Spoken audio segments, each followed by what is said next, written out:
Hello, we are Memphis Communiversity, and today we are continuing our Intro to Proof-Based Math, and this might actually be our last video in our series, so we certainly thank you for watching this video series. But this last topic is going to be on countability, and what we're going to explore is the sizes of infinity, of different kinds of infinity. And what we'll see is that infinity is actually pretty wacky to think about. It's actually pretty interesting, and we'll get results that might not be intuitively obvious, which will be certainly fun. So what we're going to do is we are going to sort of compute the sizes of in different sets of infinity, or size infinity, like the integers, the even integers, the natural numbers, the rational numbers, the irrational numbers, and the real numbers. And what we're going to see is that while it might not seem true, different examples of those things that I just listed will have the same size, and some of them won't have the same size. And what we're here to do is to determine which ones don't have the same size and which ones do. So first off, we do need to define a few things. So the first thing is that, say you have a set A, and it's going to be an infinite set because we're dealing with sizes of or things with sets with cardinality that are infinity. So what we're going to say is that A is countably infinite. So these are the words we're going to use. If the cardinality of A and the cardinality of our most natural infinite set, which is the natural numbers, if those two cardinalities are the same. So of course we love dealing with the natural numbers, starting off with 1, 2, 3, 4, 5, we just count. And what does it mean for the cardinality of two infinite sets to be the same? Well, that's going to be defined as if we can find a bijection or a bijective function, a function that is both injective and surjective, so we can sort of relate every single element of one set with an element of the other set because it's a bijection. So if there's a bijection there, we are going to say that the cardinalities are the same, and that will mean that A is countably infinite.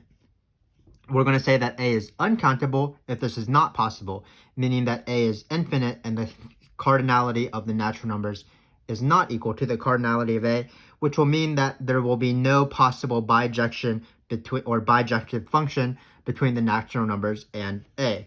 So let's just start. So our first thing we're going to do is we are going to prove that the integers is countably infinite. And for some of these examples, we are going to come up with a function, come up with a bijection that will be bijective, of course, and it will be injective and surjective and things like that. But for some of these functions, we can sort of just list them out as long as you can count them.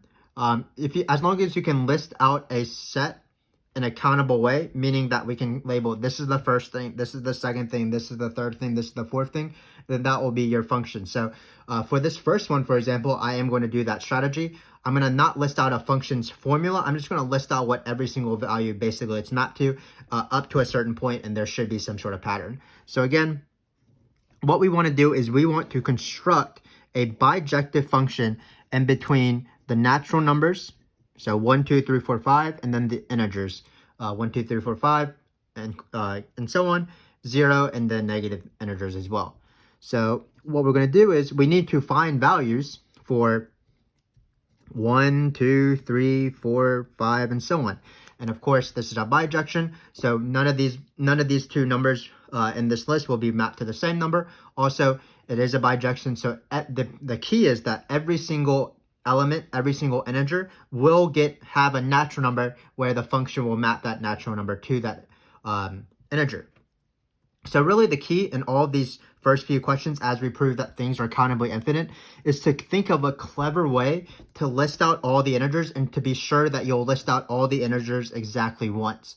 The problem is, of course, is that we're dealing with infinities. So for example, we could have f of n just be 1, and then f of 2 be 2, f of 3 be 3, and so on, 1, 2, 3, 4, 5, 6, 7, 8, 9, 10. But unfortunately, that strategy won't work because you won't hit 0 ever. You won't hit -1. You won't hit -2. So you do need to be a little bit clever in how you determine the order of what f will map these elements to, so that you can be sure that you include every single integer in this bottom row so that this function is bijective. So what are we going to do? Well, instead of going from 1 all the way through infinity, well, there's no end to infinity, so you would just be going forever. It seems like we should do some sort of back and forth motion. Start off with, for example, 0. The next element is 1. We shouldn't go to 2, though. We should just include -1 right now, and then it'll be 2, -2, 3, -3, 4, -4, and so on. So notice that We're not going to obviously list out an infinite number of things, but hopefully you can see that in this function, we will be able to list out eventually every single integer. So for example, we'll list out a negative 1,000,000. It'll just appear somewhere as you alternate function values between a positive and then the negative integer. So it'll be 5, -5, 6, -6, 7, -7. Hopefully you can tell that as you sort of list these out more and more, you'll be able to hit every single integer eventually. That's the definition of surjection.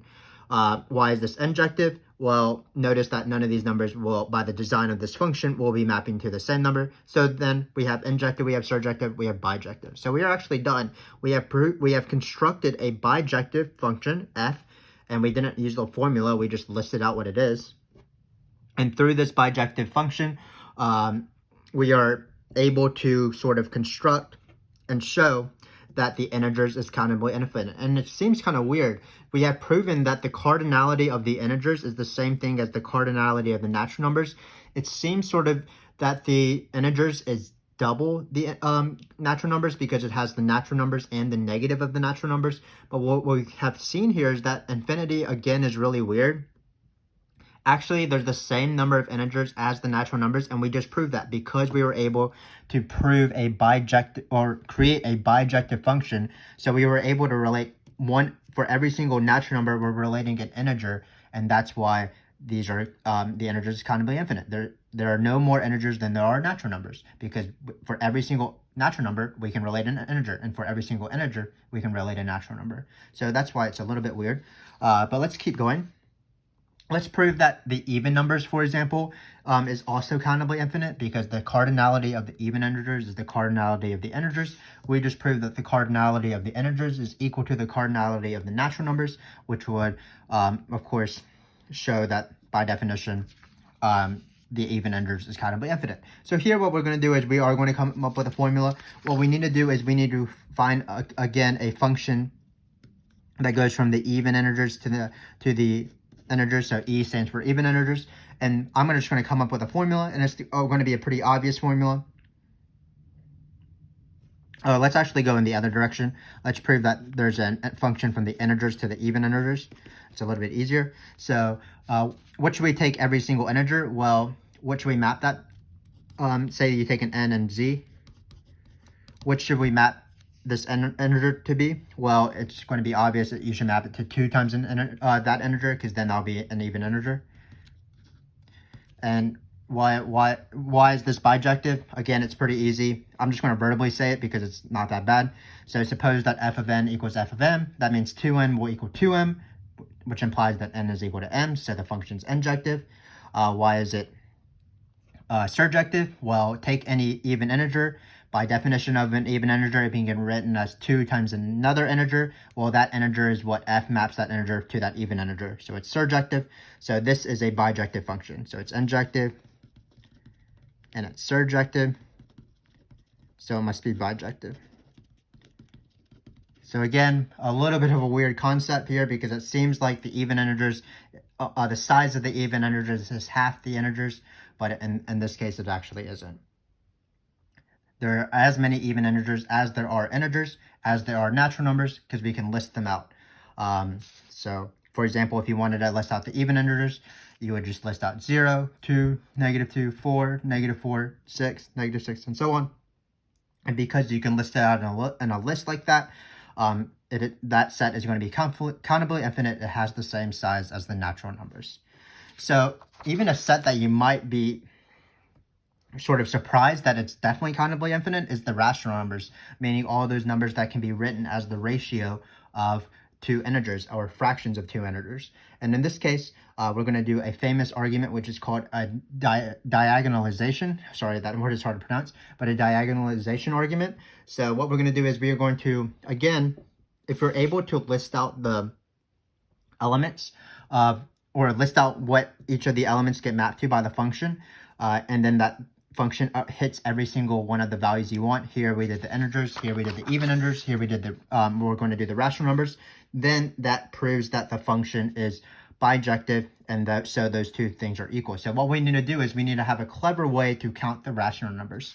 So first off, in order to come up with a clever way to count the rational numbers, I'm going to write out the rational numbers themselves.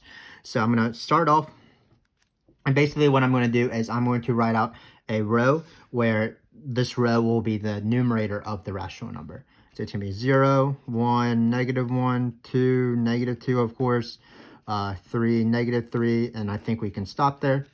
And then 0 is kind of weird because 0 over 1, 0 over 2, 0 over 3 is always the same thing. So I think we can just write this one. But for 1 over 1, you have 1 over 1. And then now I'm going to increase the denominator by 1. So 1 over 2, 1 over 3, 1 over 4, and so on. Then I'm going to do the same thing with -1. So just forgive me for writing this out. It'll take a little bit of time. Same thing with 2. This is positive 2 though. So sorry, 2 is going to be in my numerator for all of these.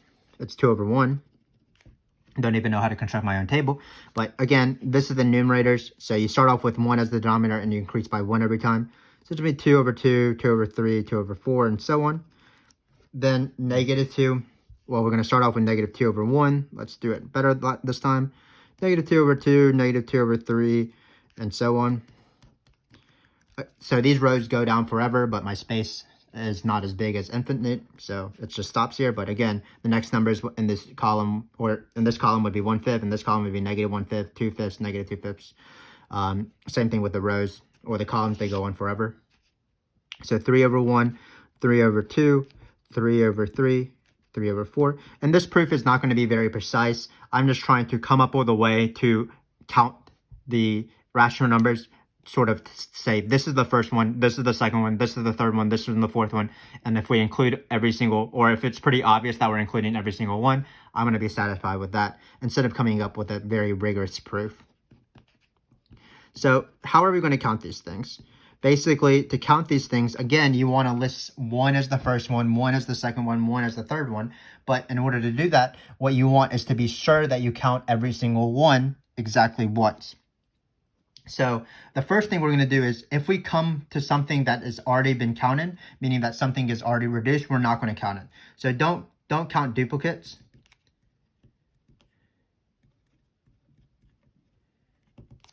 Because we just want our function to be injective, of course. So when we're listing out these things, if we've already encountered it, we're not going to count it again so that our function remains injective, our function from the natural numbers to the rational numbers. So the problem when we're listing them out, of course, is infinity. So for example, we can't start just arbitrarily picking certain elements to be the elements we want. Like we can't say this is the first, this is the second, this is the third, this is the fourth, this is the fifth, this is the sixth, this is the seventh, and then just keep going along this row because we'll never hit that second row. We'll be counting millionth element in the rows, billionth element in a row. We'll just keep going forever. We'll never be able to count them. So that's why it seems like this is uncountable. Same thing with if we went down a column. So if we went down a column like this, notice that we would never be able to get to the second column. But we can count things cleverly. And what we're going to do is, the hint is in its name, it is the diagonalization argument. So we're going to count along diagonals.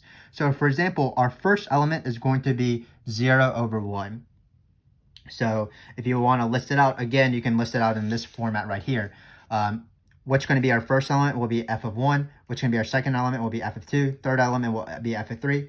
And if you list them out and you're sort of convince yourself that, yes, we're counting every single one.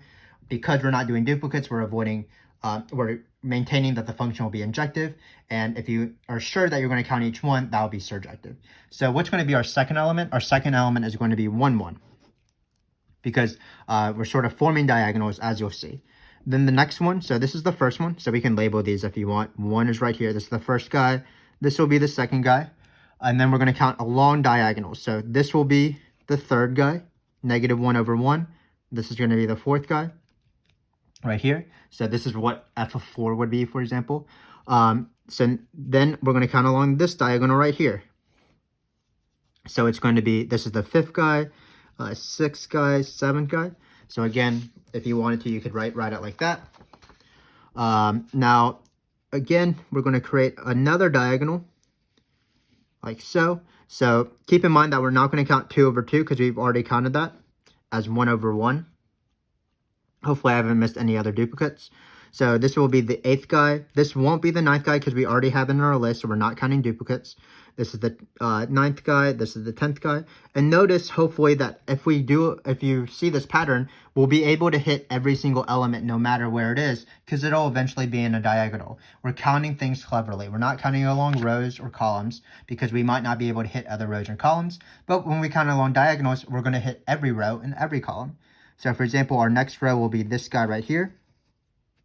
Keep in mind that it'll hit 1/5, for example. Remember that all of these rows and columns go on to infinity. So I'm going to stop after this row, but it's going to be, this is going to be the 11th guy because we're at the 10th. This one we already counted, so we're not going to count this because this is -1. This is going to be the 12th guy, and this is going to be the 13th guy, and so on.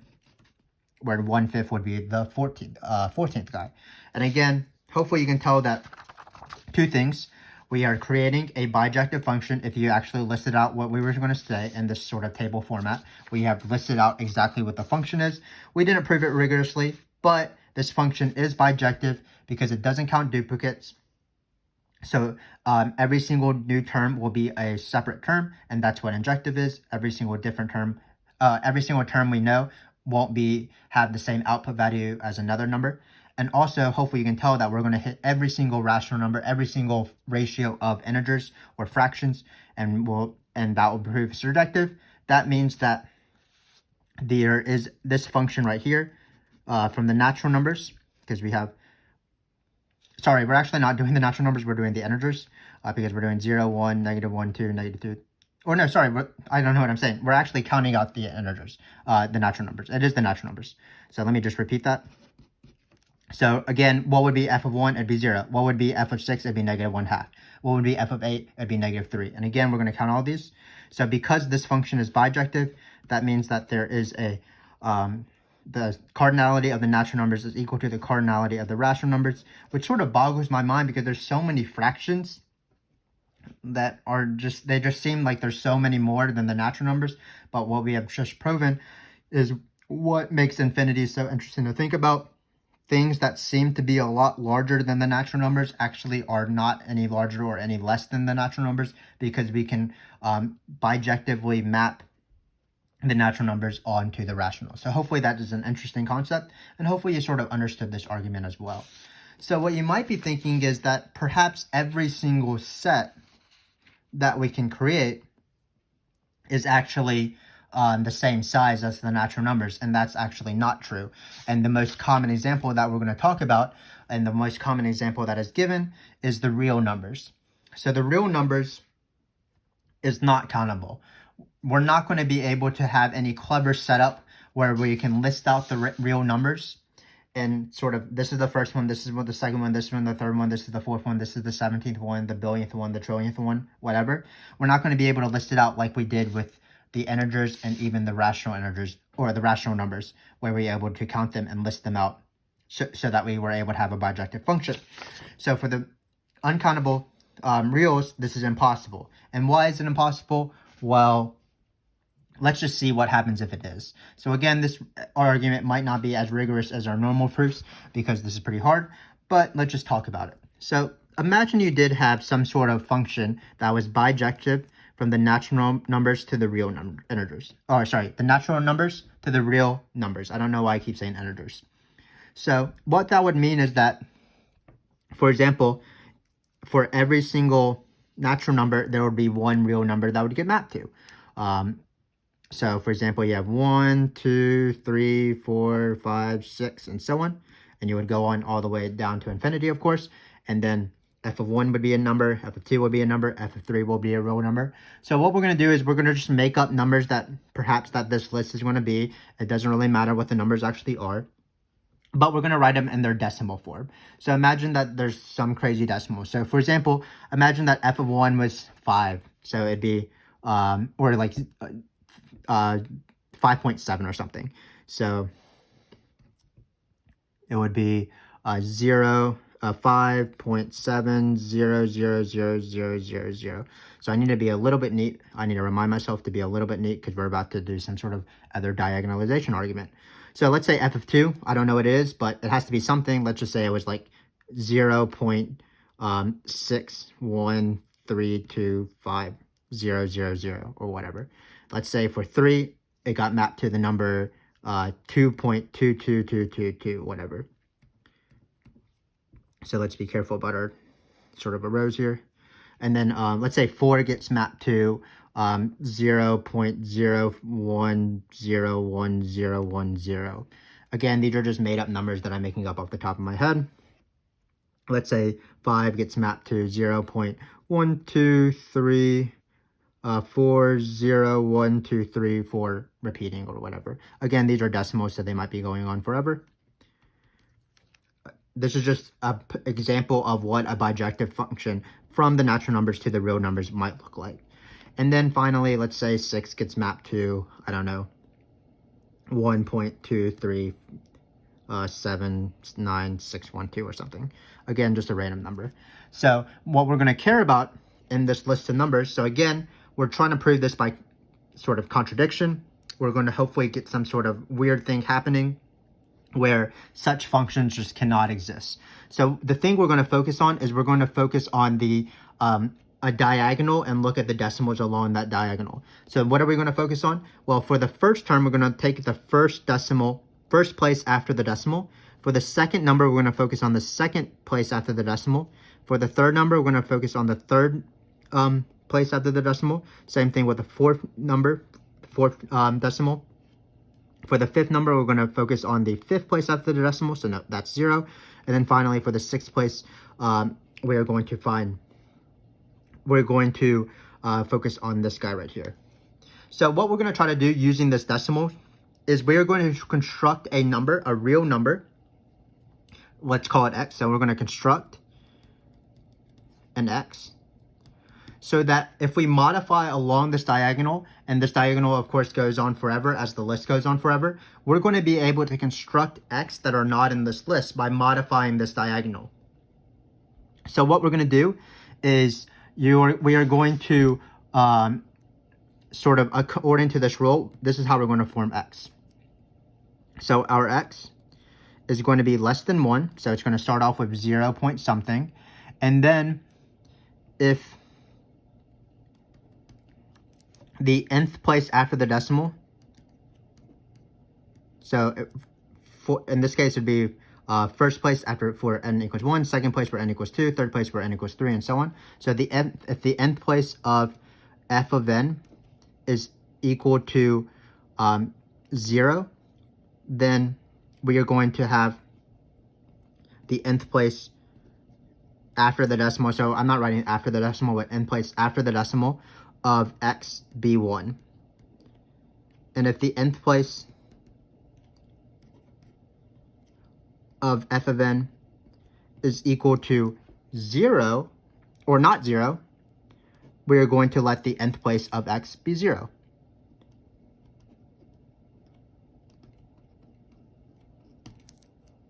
So for example, let's just add a 7 row just to be precise here. So I'm going to add a 7 row.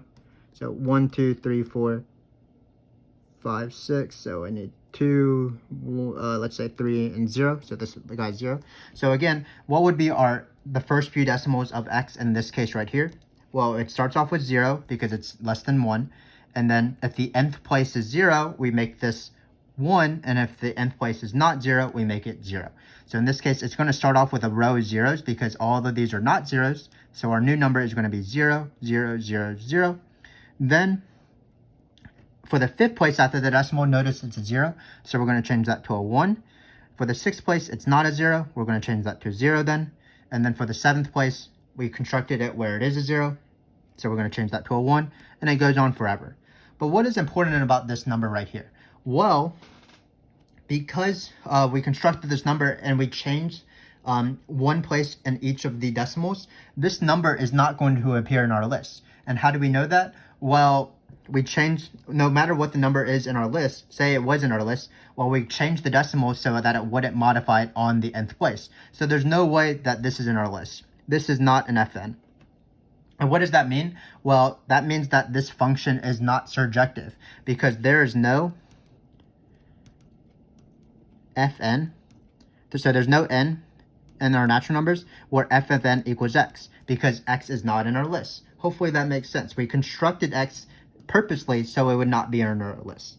And of course, this is just an arbitrary element or arbitrary function, but this works for any single potential bijective function. We would be able to list it out. We would be able to list out the real numbers in terms of their decimal forms, and we would construct this x by changing along the diagonal non-zero numbers to be 0 and 0 values to be 1, something not 0. We could have chosen 2, for example.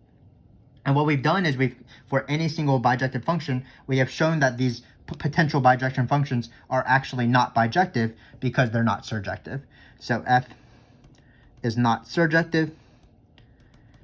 And there's many ways to construct this number. You could add 1 to every single decimal along the diagonal. And then if you have 9, adding 1 would make it 0 or something like that. So you can construct all of these numbers that are not in the list.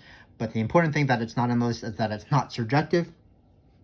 And if it's not surjective, that means it's not bijective. And if it's not bijective, that means that the size of the natural numbers isn't the size of the reals. So hopefully this made sense. It is a very confusing argument because you're dealing with infinities and things like that.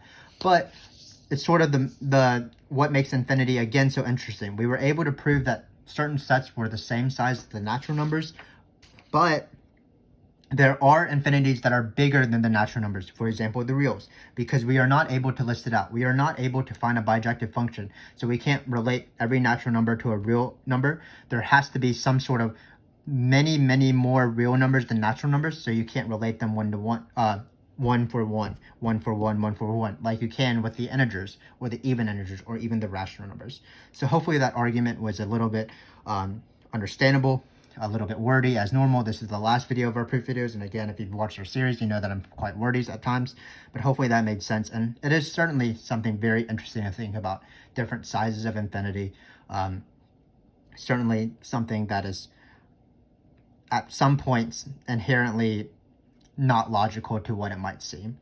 But now let's prove some more facts and then we will be done. So what we're going to try to prove is that if A and B are both countably infinite, that means their union is countably infinite. So that's going to be pretty easy. So we're going to use this, and we could prove similar things like the direct product of two countably infinite sets. But for now, we're going to stick with unions. So if A and B are countably infinite, what would that mean? Well, again, that means you can list out the elements. This is the first term, this is the second term, this is the third term for both A and B. So let's write it out. So A could be, for example, A1, A2, A3, A4, and so on. Again, countably infinite means that there's a bijective function between the natural numbers and whatever your set is, for example, A. So, for example, we would have some sort of bijective function where f of 1 is A1, f of 2 is A2, f of 3 is A3, f of 4 is A4, and so on. So there's as many elements in this set, exactly has as many elements in this set as the natural numbers. We can do, of course, the same thing with B. So B1, B2, B3, and so on. And then what we want to do is we want to construct a function, or at least show that you can count, you can list out the union of A and B as this is the first element, this is the second element, this is the third element, and so on, so that you are ensured a bijective function. And what is going to be A union B? Well, we need to be sure that we include every single thing that's surjective, and we don't want to include things twice. So first off, we're going to not include things twice. If some B value happened to be the same as some A value, we just won't count it. So we're not going to include duplicates again to make sure that our function is injective. Not include duplicates. So what's the most logical way to list these out? Well, it's going to be, of course, alternating between A1 and B1, sort of like how we alternated between positive and negative integers when we were doing proving that the integers were countably infinite. So it's going to be A1, B1, A2, B2, and so on. And notice that we will hit every single one. Of course, again, we're not including duplicates. So this is sort of the construction of our bijective function because we can list it out. So for example, f of 1 would be this, f of 2 would be this, f of 3 would be this, f of 4 would be this, and so on. Once you get rid of the duplicates, and we have created a bijective function between the natural numbers and A union B. So that means A union B is countably infinite. So let's use that fact and the fact that we just proved to try to prove that the set of the irrational numbers is uncountable, and then we will be done. So how can we use that? Remember that the reals are equal to the union of the rational numbers and the irrational numbers. Actually, of course, these have zero intersection, but that's fine. That's not really the point. Let's call it the irrational numbers I. So this is going to be the irrational numbers. So let's suppose that I is uncountable. The set of the irrational numbers is uncountable. Or sorry, it's countable. Because what we're going to try to do is we're going to try to use a proof by contradiction of this thing right here. So we already proved that the rational numbers is countable, countably infinite. So you should probably write countably infinite. And why were the rationals countably infinite? Well, that was our diagonalization argument from before. So if the rationals are countably infinite and the irrationals are countably infinite, by this theorem that we just proved, that would mean that the rationals and the union between the rationals and the irrationals would be countably infinite. Unfortunately, the real numbers is equal to this union. And with this diagonalization argument where we changed along the diagonal of the decimal forms of the reals, we prove that the reals are uncountable. So this is a contradiction. So by contradiction, it must be that the irrationals are uncountable, because that's what we assumed for the sake of contradiction. And that's the proof. Hopefully you were able to learn something. While my explanations might have been a little wordy, just like every single video in this series, certainly infinities and different sizes of infinities, countable and uncountable, is certainly something very interesting to think about, and hopefully you learned something. We do appreciate, of course, you watching our video series. This might be the last video in our introduction to proof-based math, and we've sort of went through an entire journey. We started off with sets. We talked about counting lists and counting subsets. Then we talked about actual proof methods, direct proofs involving even and odd integers, and congruence of integers, division, miscellaneous things. Then we talked about various proof methods like proof by induction, existence proofs, disproof, proof by contradiction, proof by contrapositive. We then talked about relations and equivalence relations and partitions. Finally, we talked about functions, injective and surjective functions, which came out about in this video, bijective functions, inverses, and then finally we talked about countability in this video. So we definitely have enjoyed spending our time with you guys as we sort of got used to intro to proof-based math. Now, hopefully you'll see that, or have seen that this proof-based math is a lot better than sort of the math you're presented in high school calculus and pre-calc and algebra 2. So once you're ready for this, you're ready to take sort of the higher up math classes. Those are analysis, for example, abstract algebra like group theory, complex analysis, topology, graph theory. All of these classes, combinatorics, all these math classes will use sort of the proof methods that we have developed here. It will use sets and functions and relations and things like that. So hopefully the point of this video series is to have you prepared for that sort of math class as you enter sort of the university level. But of course, we were definitely excited for your support of our channel as you watch through this video series, and we hope that you benefited from this video series. Of course, we have other math videos. We have calculus videos and things like that if you want to check them out. But for now, thanks again for watching, and I hope to see you soon in some other video that we create. Thanks for your loyal support.